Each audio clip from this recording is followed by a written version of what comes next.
Sir bill ಮಗ 1400 ರೂಪಾಯಿ ಮಗ ಪೇ ಮಾಡ್ಬಿಡು.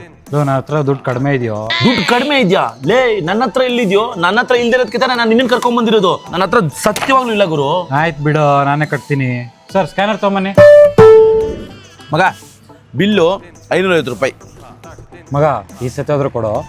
ನನ್ನ ಹತ್ರ ದುಡ್ಡಿಲ್ಲ ಅಂತ ಗೊತ್ತಿದ್ರು ಬೇಕು ಅಂತ ಅವಮಾನ ಮಾಡಕ್ಕಿದ್ರೆ ಕರ್ಕೊಂಬರ್ತಿದ್ಯಲ್ಲ. ನಿನ್ನ ಹತ್ರ ದುಡ್ಡು ಇಲ್ದಿದೆ ನಾನು ಎಷ್ಟು ಹೆಲ್ಪ್ ಮಾಡಿದ್ದೆ ಎಲ್ಲ ಮರ್ತೋದ ಮಚ್ಚ. ಆಯ್ತು ಬಿಡು, ಕೊಡ್ತೀನಿ. ಸ್ಕ್ಯಾನರ್ ಕೊಡಿ. ಎಷ್ಟಾಯ್ತು ಆಂಟಿ? 20 ರೂಪಾಯಿ ಅಂತ ಕಣ. ನಾನು ಕೊಡ್ತೀನಿ ಬಿಡು. ಅಂದ್ರೆ ನನ್ನ ಕೈಲಿ ದುಡ್ಡೇ ಕೊಡಕ್ಕಾಗಲ್ಲ ಅಂತ? ಲೇ ನಾನು ದುಡ್ಡೇ ಕಾಣ್ತಿದ್ದೀನಿ. ನಿನ್ನ ಹತ್ರ ಇರುತ್ತೋ ಇಲ್ಲ ಅಂತ ಅನ್ಕೊಂಡು. ಓಹೋ, ನನ್ನ ಹತ್ರ ಇರುತ್ತೋ ಇಲ್ವೋ ಅಂತ ಅನ್ಕೊಂಡೆ. ಸಬಾಷ್ ಕಣ. ಲೇ ಯಾವಾಗಲೂ ನೀನ್ ಕೊಟ್ಟು ದೊಡ್ಡ ಅನ್ಸ್ಕೋಬೇಕಾ? ನಾನು ಕೊಡ್ತೀನಿ, ಸುಮ್ಮನಿರಮ್ಮ. ಆಂಟಿ ತೊಗೊಳ್ಳಿ. ಬೇವರ್ಸಿ ನನ್ನ ಮಗ 500,000 ರೂಪಾಯಿ ನಾನು ಕಟ್ತೀನಿ. ಇವನು 10-20 ರೂಪಾಯಿ ಚಿಲ್ಲರೆ ಇವನು ಕಟ್ತಾನಂತ.